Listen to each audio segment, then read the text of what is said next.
বন্ধুরা, স্বর্ণলতার রান্নাঘরে স্বাগত।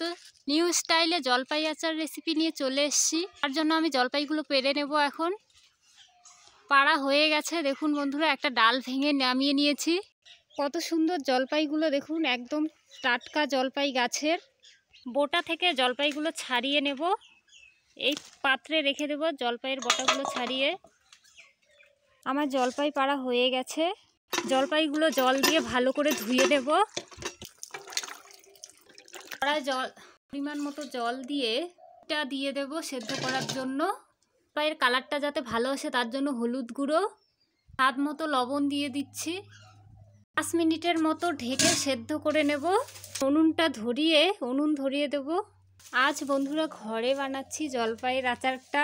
প্রতিনিয়ত আমি বাইরেই করি, তো আজ বাইরে হাওয়া করছে তাই ঘরের ভেতরেই করছি। ঢাকাটা খুলে দেখব এখন কতটা সেদ্ধ হয়েছে। দেখুন বন্ধুরা, কত সুন্দর সিদ্ধ হয়ে গেছে। তোমাদের দেখাচ্ছি কত সুন্দর সেদ্ধ হয়ে গেছে। দেখুন বন্ধুরা, কত সুন্দর সেদ্ধ হয়ে গেছে। সবগুলো নামিয়ে নিচ্ছি পাত্রে। এটা ঠান্ডা হতে হতে মশলাটা তৈরি করে নেব।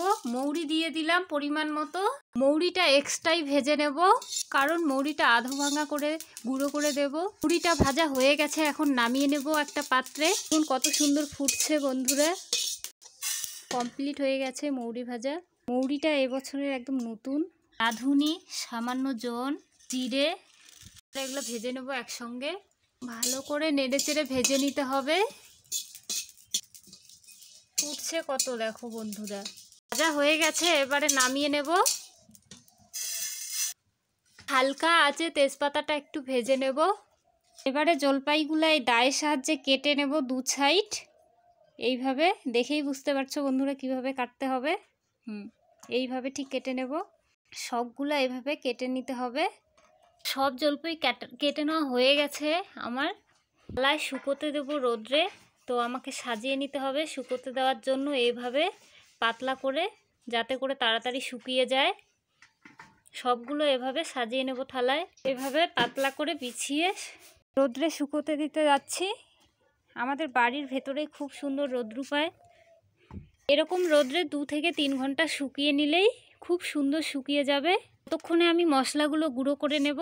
আমি শিলপাটায় গুঁড়ো করার জন্য শিলপাটা আগে থেকে ধুয়ে রেখেছিলাম। শিলপাটাটা শুকনো হতে হবে যাতে করে মশলাগুলো খুব সুন্দর মিহি হয়। আমি মশলাগুলো এখন শিলপাটায় নিয়ে নেব। খুব সাবধানে গুঁড়ো করতে হবে। দেখুন বন্ধুরা, কত সুন্দর গুঁড়ো হচ্ছে শিলপাটায়। কত সুন্দর গুঁড়ো হয়ে গেছে। কালারটাও কত সুন্দর এসছে। কালারটাও দেখেছেন বন্ধুরা, কত সুন্দর গুঁড়ো। এটা তো হয়ে গেল রাঁধুনি, জোয়ান আর জিরে গুঁড়ো। তেজপাতাটা হাতের সাহায্যে এভাবে টুকরো করে ম্যাশ করে এক্সট্রাভাবে বেটে নিতে হবে। তেজপাতাকে মিহি করতে অনেকটা সময় লাগে, তাই এটাকে আলাদা করেই করতে হবে। এবারে মৌরিটা আধো ভাঙা করে নেব। এটা একদম মিহি করব না। মৌরিটা আধো ভাঙা করে নেওয়া হয়ে গেছে, একটা পাত্রে তুলে নেব। এদিকে মশলা গুঁড়ো রেডি করা হয়ে গেছে। দেখুন বন্ধুরা, 2-3 ঘন্টা পরে কত সুন্দর শুকিয়ে গেছে জলটা। আমি 2 দিন আগে এই থালায় কেটে একইভাবে শুকিয়েছি। এই থালাটাও নিয়ে যাব। সবগুলো এই থালায় ঢেলে নেব। কত সুন্দর শুকিয়ে গেছে। কতগুলো জলপাই দেখুন বন্ধুরা। এইভাবে জলপাইটা শুকিয়ে আচার করলে অনেক দিন অবধি রেখে খাওয়া যায়। এদিকে উনুন ধরিয়ে কড়া গরম হয়ে গেছে। পরিমাণ মতো চিনি ঢেলে দেব। চিনিটা যাতে তাড়াতাড়ি গলে যায় তার জন্য একটু জল দিয়ে দিতে হবে। বেশি জল দিব না, একটু জল দিতে হবে যেন লেগে না যায় নিচের দিকটা, তার জন্য এই জলটা দেওয়া। আর একটু গুড় দিয়ে দেব কালারটা সুন্দর হওয়ার জন্য। দেখুন বন্ধুরা, গুড়টা আর চিনিটা কত সুন্দর গলে যাচ্ছে। ভালো করে মিশিয়ে নিতে লাগবে গুড় আর চিনিটা। এইভাবে গুড়টা জাল হয়ে গেছে। চিনি গুড়ের কালারটা কত সুন্দর হয়েছে দেখুন বন্ধুরা। চিনি গুড় দিয়ে আচারটা বানালে খুব সুন্দর হয় কালারটা। এখন জলপাইগুলো দিয়ে দিচ্ছি। সেই চিনি গুড় জাল করা হয়ে গেছে। সবগুলো জলপাই এভাবে দিয়ে দেব। হালকা নেড়ে নিতে হবে। একবারে সবগুলো ঢেলে দিলে নাড়তে অসুবিধা হচ্ছে, তাই একটু নেড়ে নিতে হবে।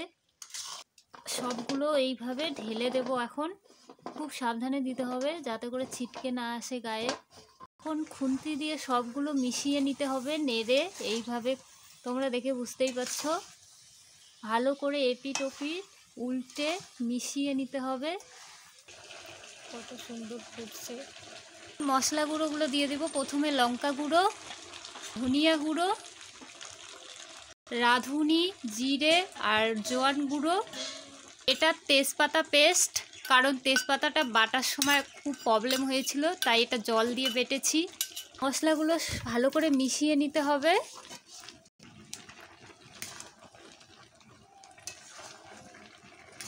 এইভাবে জলপাইয়ের আচারটা বানাবে, দেখবে খুব ভালো হয় খেতে, আর অনেক দিন ঘরে রেখেও খেতে পারবে।